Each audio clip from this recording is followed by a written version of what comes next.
This is Taj Kadur. I have a 2009. It's a Highlander. It's had problem with the engine refused to start. So when you refuse to start, he showed me 3 cylinder.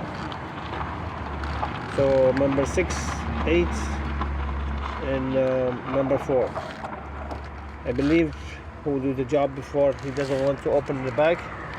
But number 6 is here. But I tried to do the job to remove the intake completely. Okay. So extraction of this one to remove this one here complete. Take the intake out and can be worked. Everything go good. Okay. Thank you. Catch with you.